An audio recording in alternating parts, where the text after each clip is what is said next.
Let's be honest, after how last season went, expectations for the Toronto Blue Jays in 2025 weren't exactly sky high. Yes, they made some moves in the offseason, but most fans and analysts still saw this as a team in the bottom half of the league. Fast forward to now though, just a few weeks into the season, and things are starting to feel surprisingly promising. At the time of recording this video, they are only one game over 500, but that record doesn't tell the whole story. The bats are clicking, the rotation has been pretty much rock solid, and even the bullpen is holding its own. It's obviously still very early, but there is a growing sense that this Blue Jays team might be a lot better than people thought. What's up, everybody, and welcome back to the channel. In this one, we're going to be diving into the Blue Jays season so far and discussing a lot of the promising signs that they're showing right now. Before we do, I encourage you guys to hit the like and smash the subscribe button if you enjoy Blue Jays content and discussion so you don't miss any future videos. All right, folks, let's get into it. So let's first start things off by talking about the offense. Last year, offensively speaking, the Toronto Blue Jays were,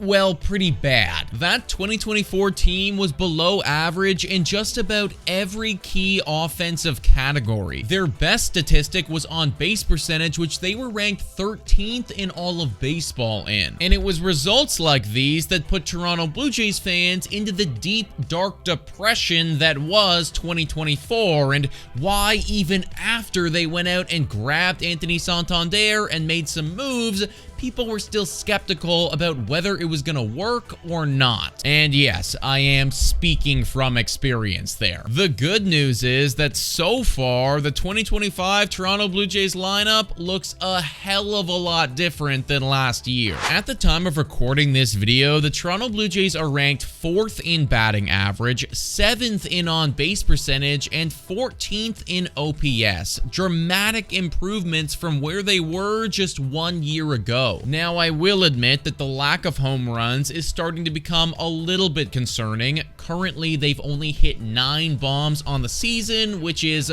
tied for last. However, homers are pretty volatile, and when we take a look at Vladdy's Baseball Savant page, for instance, it's clear that the guy is still hitting the ball hard and doing it at a very consistent rate. He just hasn't actually sent one over the fence yet. The point I'm trying to make here is that homers should be coming eventually. I also think it's important to highlight some of the guys that are contributing right now in that Blue Jays lineup, because honestly, it's some names that you probably wouldn't have expected. There are currently 3 players on the Toronto Blue Jays who have a batting average over 300 and an OPS over 1. And those guys are George Springer, Tyler Heineman, and Miles freaking Straw. Now, some people might argue that this is a bad thing because, after all, we probably can't rely on this type of production from Miles Straw all season long. But here's the thing, depth is a huge asset, and just like we can't rely on Miles Straw to be this good all season long, we also can't expect Anthony Santander to be this bad all season long. So I do believe that all of the numbers will eventually balance out. That's the offense, and honestly, I'm pretty happy with where things are at right now,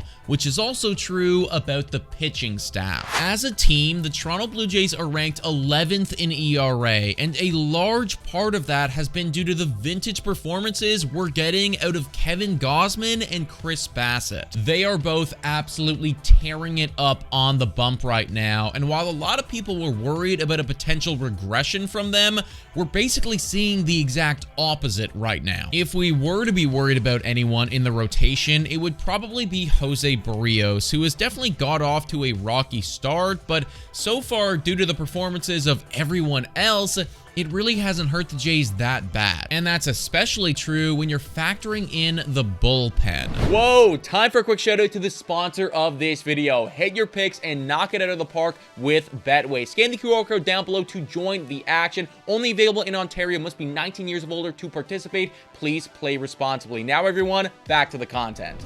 Last year, the Jays had arguably the worst bullpen in all of baseball. And whenever we were in a game where they had to rely on them, it was basically game over. To start this season, though, we are seeing a completely different unit. They are ranked 14th in ERA and 7th in WHIP across MLB, which is night and day compared to last year. So why is this happening? Well, a huge tip of the cap needs to be given to Jeff Hoffman. Just 9.1 innings in, and already Hoffman is looking like the best Blue Jays closer that I think I've seen in years. In conclusion, everyone, the Toronto Blue Jays honestly look pretty good right now.